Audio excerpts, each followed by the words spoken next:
আমার প্রিয় ছাত্রছাত্রীরা, তোমরা যারা 2025-এ উচ্চ মাধ্যমিক পাশ করলে, আজ আমি তোমাদের জন্য নিয়ে এসেছি।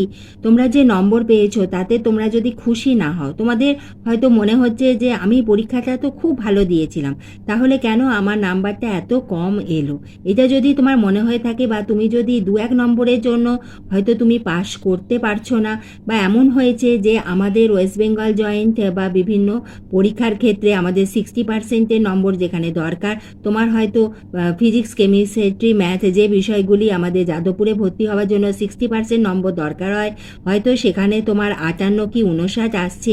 তোমরা কিন্তু অতি অবশ্যই এই পিপিআর এবং পিপিএস এর সুবিধা নিতে পারো। আজ আমি তোমাদের এই ভিডিওটিতে পিপিআর এবং পিপিএস বিষয় এবং তার সঙ্গে আরটিআই বিষয় বিস্তারিতভাবে বলবো, এবং কোনটা করা উচিত এবং তার যে পদ্ধতি সবকিছু এই ভিডিওটিতে আমি তোমাদের বিস্তারিতভাবে আলোচনা করে দেবো। সেজন্য ভিডিওটি তোমরা শেষ অবধি দেখো, এবং ভালো লাগলে একটা লাইক করে দিও। আর তুমি যদি চ্যানেলে নতুন হয়ে থাকো, চ্যানেলটি সাবস্ক্রাইব করার অনুরোধ রইল।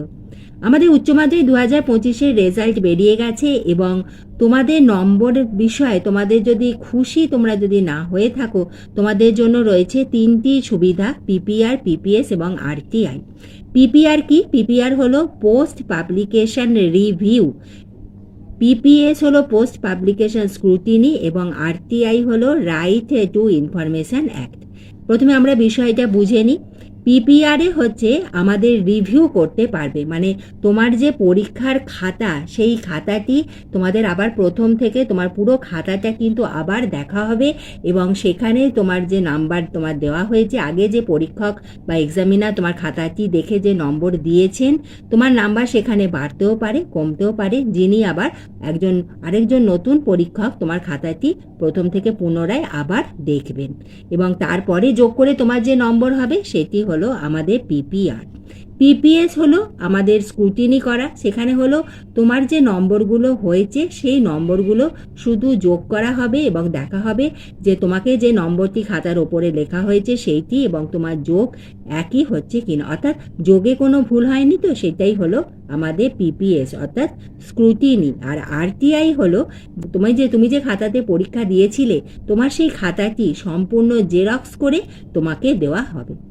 এবার আমরা আমাদের যে পিপিআর, পিপিএস এই সকল বিষয়ে কিছু নিয়ম আছে, এবং তারপরে আমি তোমাদের জানিয়ে দেবো যে তোমরা এই আবেদন কবে থেকে করতে পারবে এবং তাতে কত টাকা লাগবে। আগে আমরা এই বিষয়টা ভালোভাবে বুঝে নিই।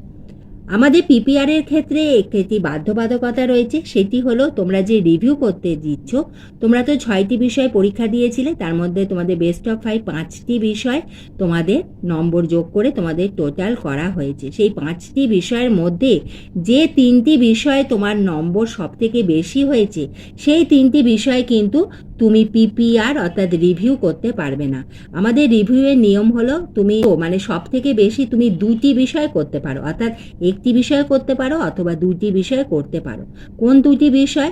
তোমার যে 3টি বিষয় নম্বর বেশি হয়েছে সেই 3টি বাকি রেখে আর যে বিষয়গুলি রয়েছে তার মধ্যে তোমরা যে কোনো 2টি বিষয় তোমরা পিপিআর করতে পারো, এবং তুমি যে বিষয়টিতে পিপিআর করছো সেই বিষয়টিতে কিন্তু তুমি আর পিপিএস করতে পারবে না। আমাদের স্ক্রুটিনির ক্ষেত্রে হলো তুমি প্রতিটি বিষয়ে কিন্তু পিপিএস করতে পারো। এটাই হলো আমাদের পার্থক্য। এবং পিপিআর এবং পিপিএস এর ক্ষেত্রে আমি তোমাদের বলবো যে তোমরা যে কোনো 2টি বিষয় যেখানে তোমাদের কম নম্বর, হয়তো তোমার মনে হচ্ছে আমি খুব ভালো পরীক্ষা দিয়েছিলাম, কেন আমার এত নম্বর কম হলো, সেই বিষয়গুলিতে তোমরা পিপিআর করে নাও, এবং বাকি বিষয়তে যদি তোমরা বোঝো তোমরা পিপিএস করতে পারো। আমাদের আগে পিপিআর এবং পিপিএস হয়ে যাক, পরে দেখা যাবে আমাদের আরটিআইটা কি করা যাবে। আগে আমাদের এই দুটোতে আমাদের নাম্বার যদি বেড়ে যায়, তাহলে আমাদের আরটিআই করার আর কোনো প্রয়োজন নেই।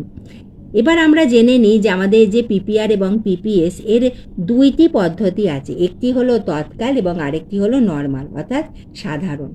আগে আমরা তৎকালটা বিষয়ে জানি। আমাদের এই 2টি বিষয় আবেদনই কিন্তু আজ অর্থাৎ 8ই মে বৃহস্পতিবার থেকে শুরু হয়ে গেছে। আমাদের তৎকাল যে পরিষেবা রয়েছে, আমাদের এই 2টি ক্ষেত্রেই কিন্তু আমাদের আবেদন করতে হবে অনলাইনে, এবং সেখানে কিন্তু তোমরা খুব ভালোভাবে সেখানে আবেদন করো, কারণ একবার যদি ভুল হয় তাহলে কিন্তু সেখানে কিছু করা যাবে না। শুধু তাই নয়, এর ফলে তোমাদের যে পিপিআর এবং পিপিএস করতে দিলে তারপরে যে রেজাল্ট আসবে সেটাই হবে কিন্তু তোমার ফাইনাল রেজাল্ট। আমাদের তৎকাল পরিষেবা অর্থাৎ 8ই মে আজ থেকে শুরু হয়েছে এবং সেইটি 11ই মে রাত 11:59 পর্যন্ত তোমার তৎকাল পরিষেবাটা চলবে এবং সেখানে তোমাদের পিপিআর অর্থাৎ যেটা তোমাদের রিভিউ করতে পারবে তাতে লাগবে 800 টাকা এবং পিপিএসে লাগবে 600 টাকা। আমাদের তৎকালের রেজাল্ট 1 সপ্তাহ থেকে 10 দিনের মধ্যে এসে যায় এবং তারপরে তুমি পেয়ে যাবে নতুন রেজাল্ট। এবার আমরা জেনে নিই সাধারণের ক্ষেত্রে। সাধারণেও আমাদের আবেদন আজ থেকে শুরু হয়ে গেছে 8ই মে থেকে এবং চলবে 22শে মে রাত 11:59 পর্যন্ত।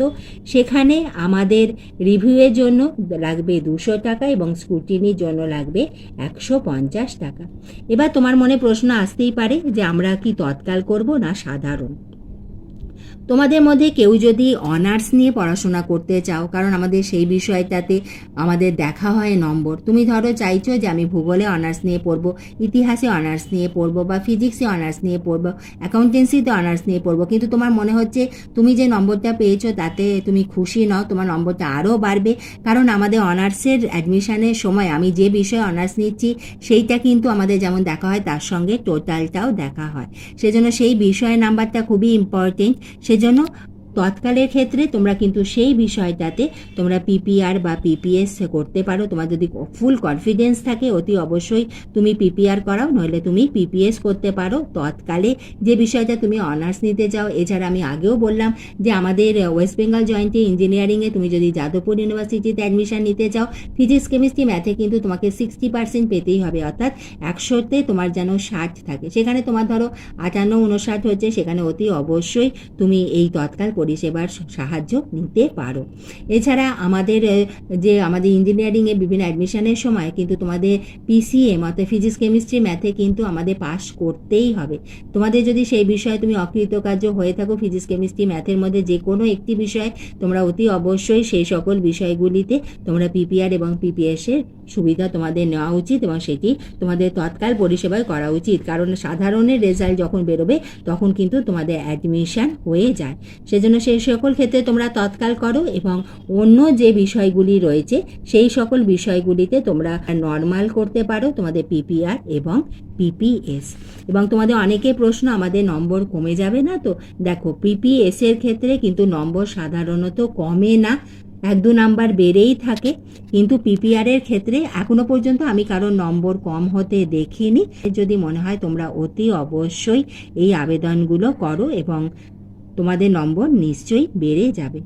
যদি তোমাদের এই বিষয়ে কোনো প্রশ্ন থাকে তোমরা আমাকে কমেন্ট বক্সে লিখতে পারো, আমি তার উত্তর তোমাদের দিয়ে দেব। ভিডিওটি ভালো লাগলে একটা লাইক করে দিও।